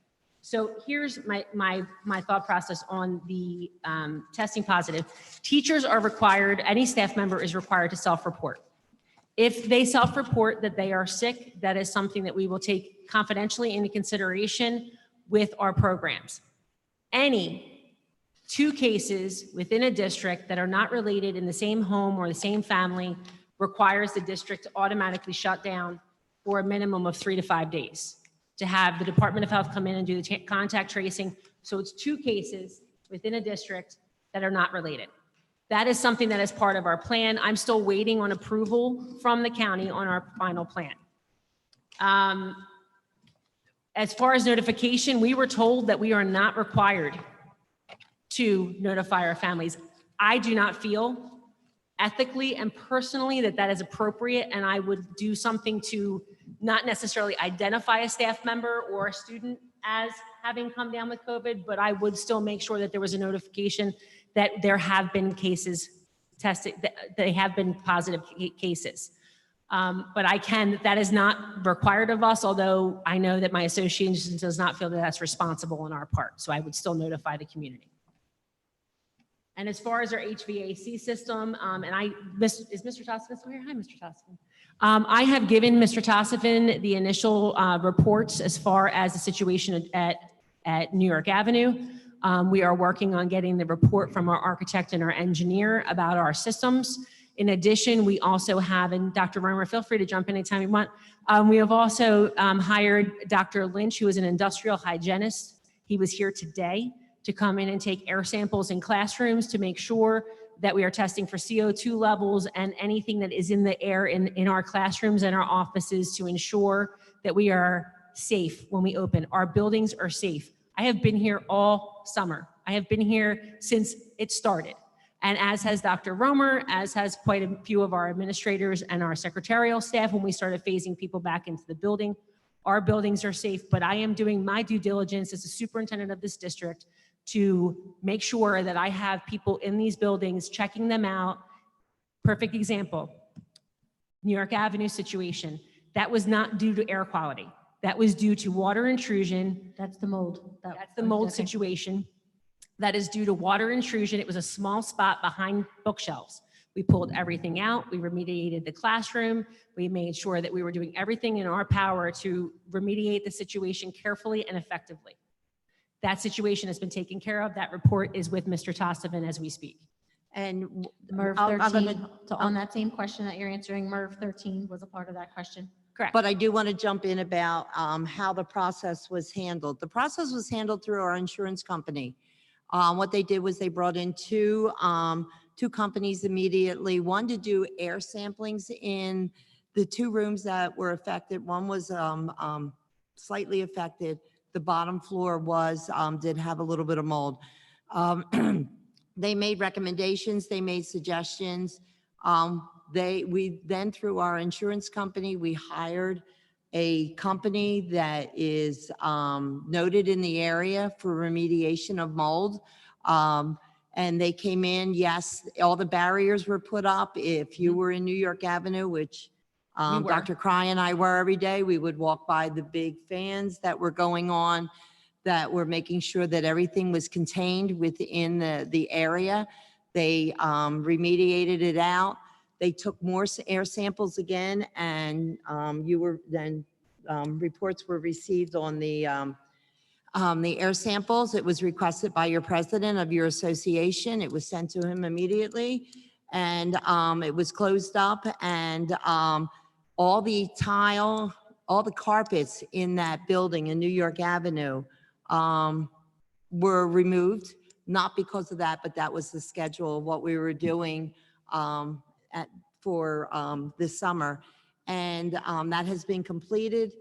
Some of the teachers are back in their classrooms over at New York Avenue, but I don't know the history in the district. I was not here, but I will tell you that working with our JIF insurance company and using the professionals that we did use and the professionals that we continue to use are of the highest caliber. Like I said, I can't address what happened 6 years ago, 4 years ago in the district, but I can only address what happened as I was here. And I am here to assure you, I was in that building every single day since March 16th.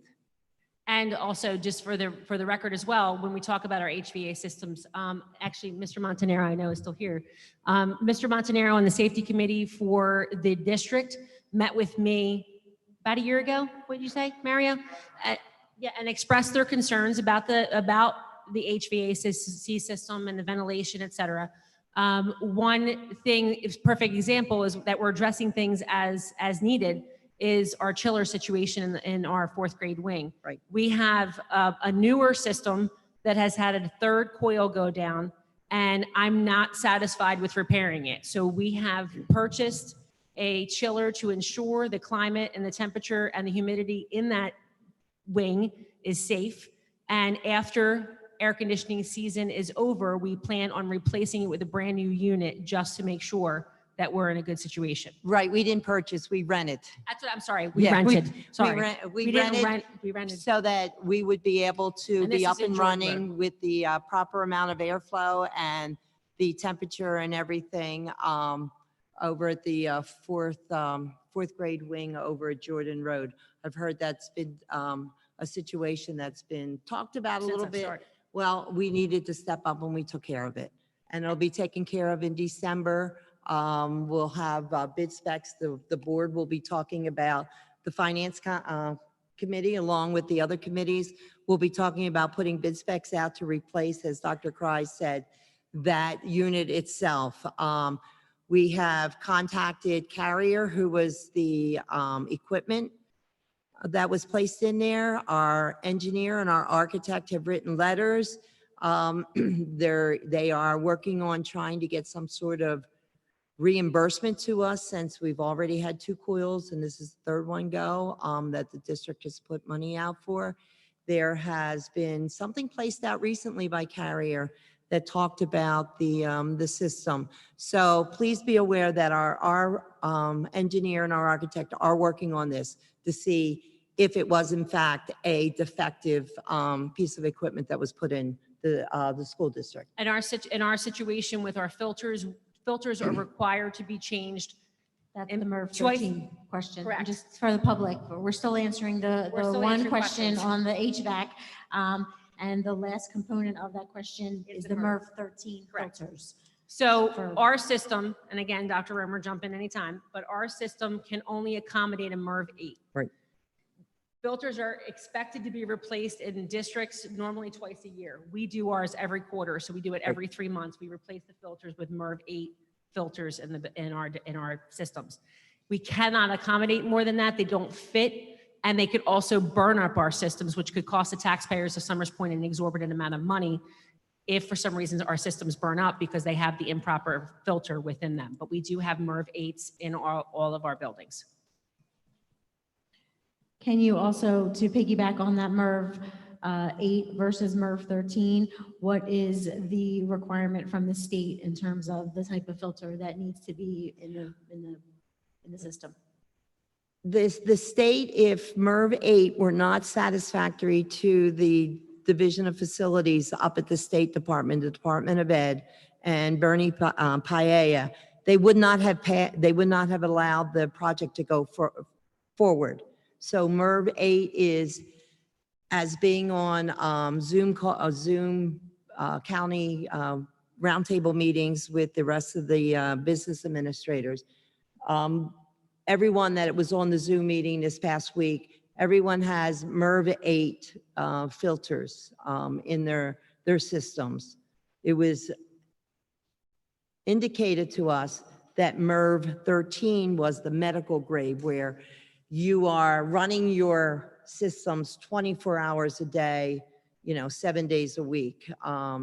That's not the case. One of the other questions that got asked was, did we shut the air conditioners down during the summertime This year, no. The air conditioners were running. We're rerunning humidifiers too. Yes.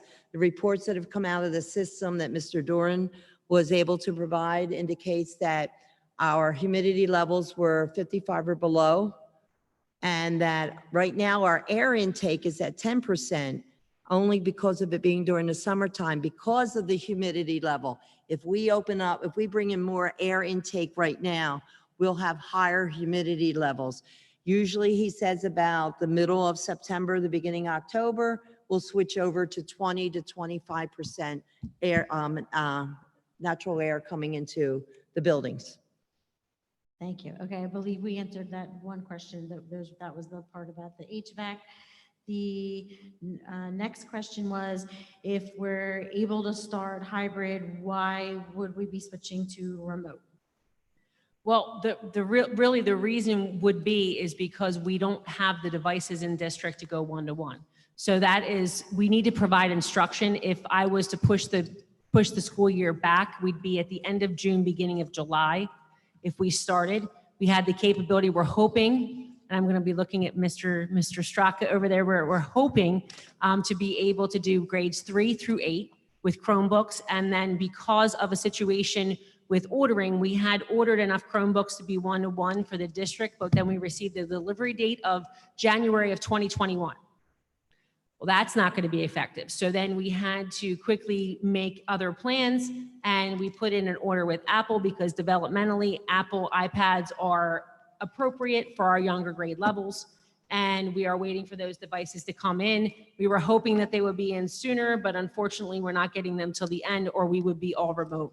That would have been the recommendation, to be all remote.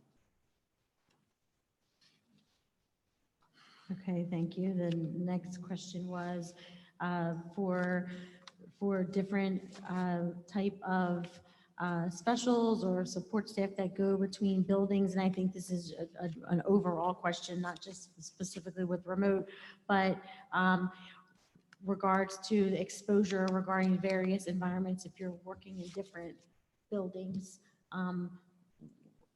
Thoughts or planning regarding that aspect of things was one of the questions. And as far as the moving through, and I do understand the concern of our staff members that are moving through the buildings. We are down right now as far as the amount of students that we've received that are going to start the school year virtual. We are going to be in our cohorts probably about 5 or 6 students per classroom.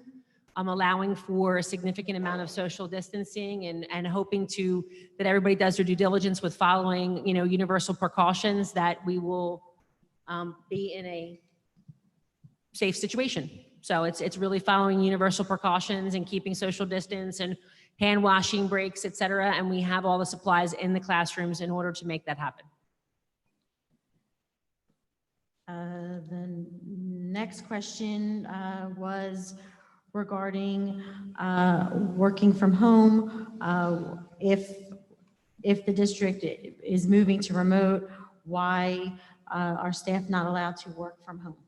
Well, and I have addressed that. I have said that if staff members have ADA accommodations that they need to operate in that situation, that they can put that request in with my office, and I will be more than happy to take a look at it. I did not say the staff need to be in the building, and the difference between us and an Egg Harbor Township, for those members that do not understand or do not know, is that I'm sorry, Egg Harbor Township and Pleasantville was referenced in that question about. And with larger school districts, they are unable to meet the bandwidth requirements to service the students in a remote fashion. I have been assured by my instructional technology department that we have the ability for all of our staff to be on and to be servicing our students from the buildings.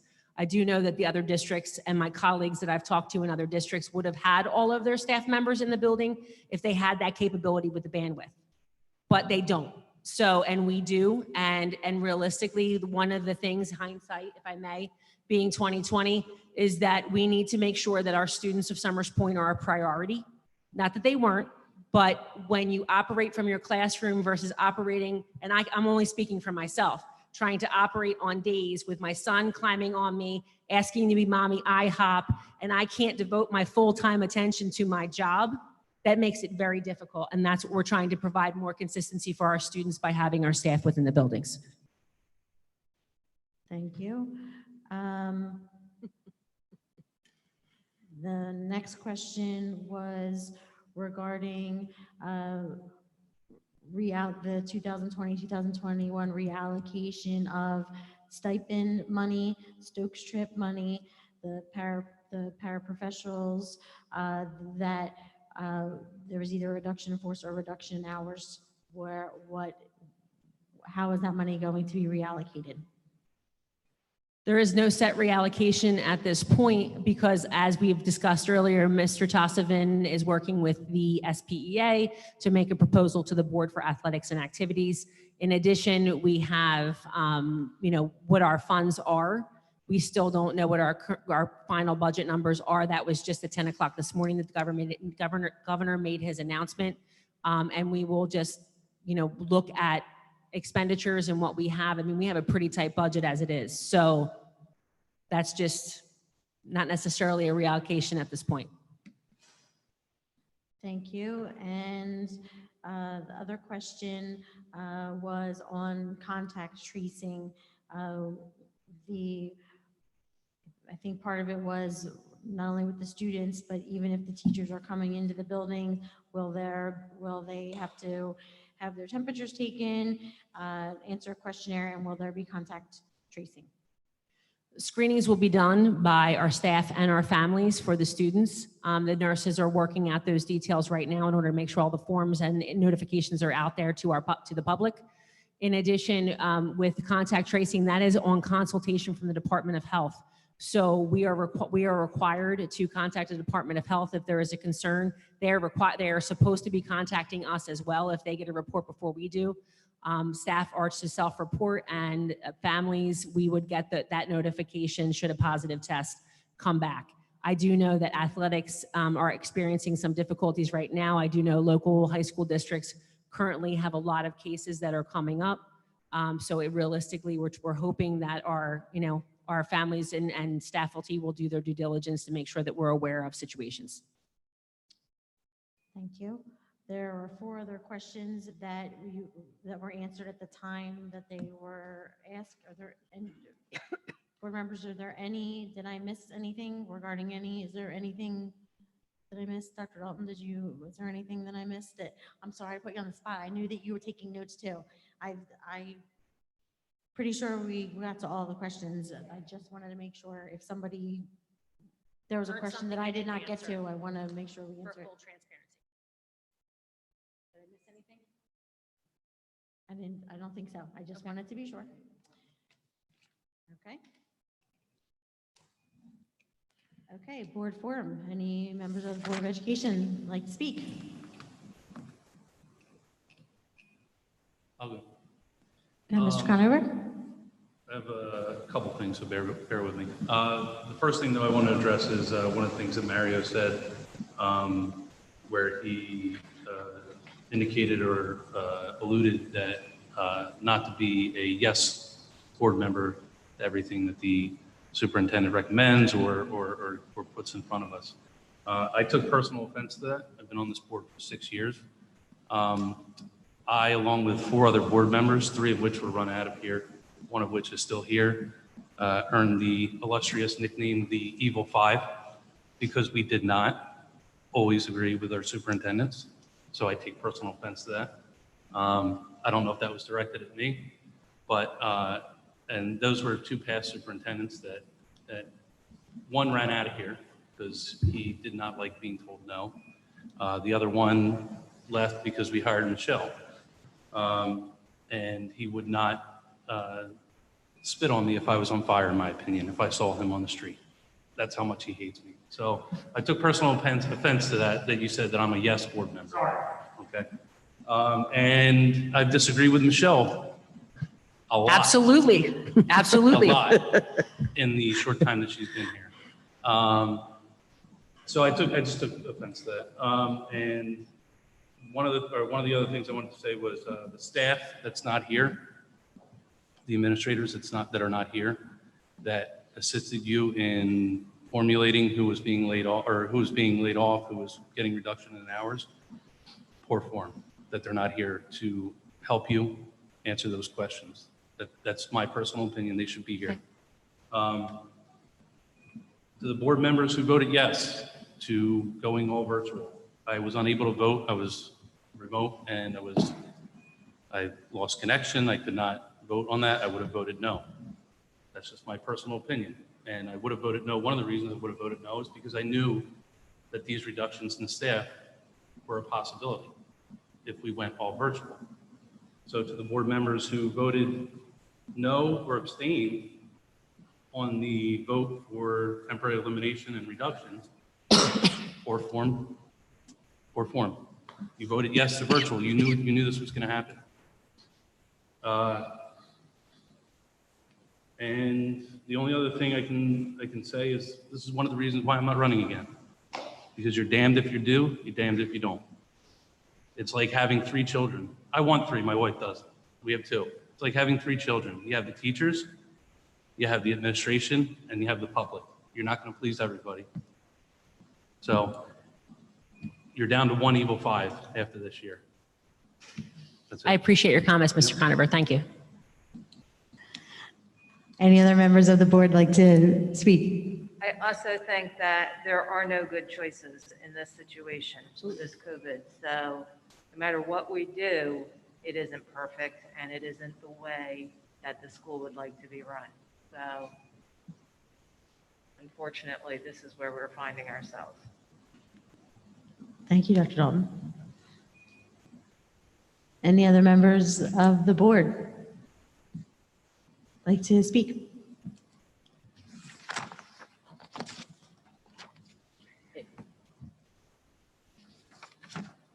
If I may.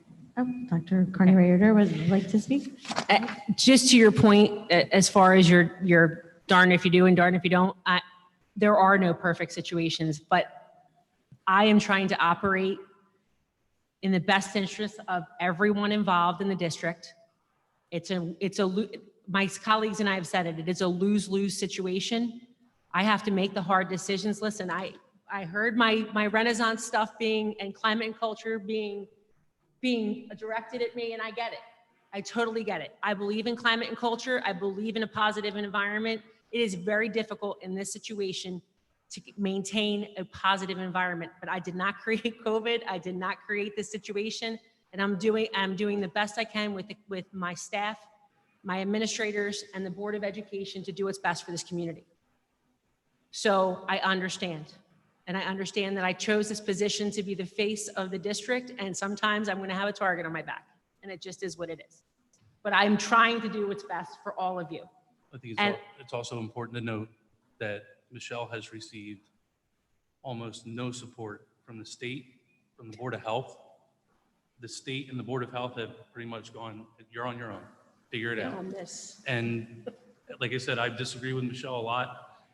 She is doing her best to make this work. She's trying to please everybody, and you're not going to please everybody.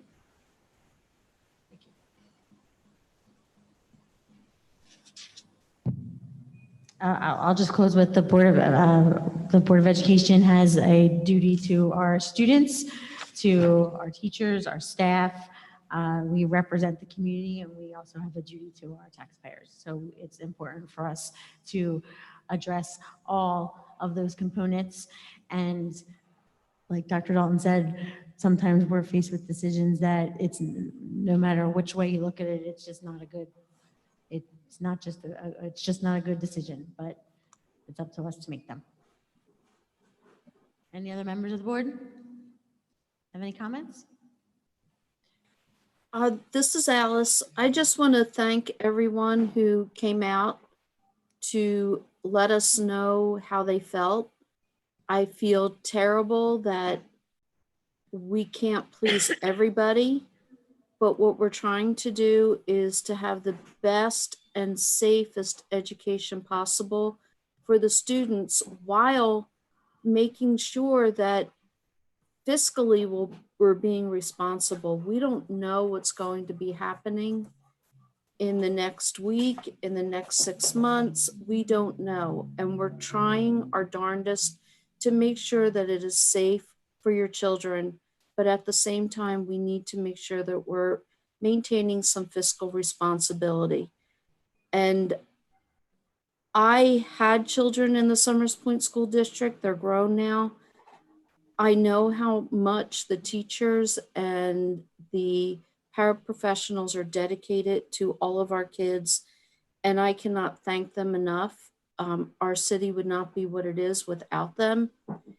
And I'm really praying for the day that they can get back to work and be safe for them and for their kids. Thank you, Dr. Meyer, and thank you for thanking the public. I'm glad that you did that. The public who are here and also at home that are watching from home. I think there's not a lot of good things that have come from our entire situation that we've been in since March, but one of the positive things, the silver lining, if you will, is that holding these meetings and streaming from home, there's much more public participation, and that is truly important, and that's why we're here. And it is good to have the public participate, whether it be here in person or whether it be from home. So thank you as well, and thank you for reminding us of that, Dr. Myers. Any other members of the board? Okay, motion to adjourn. Motion. Thank you. Second. Thank you. All in favor? Aye. Aye. Any opposed? And we are adjourned. Thank you.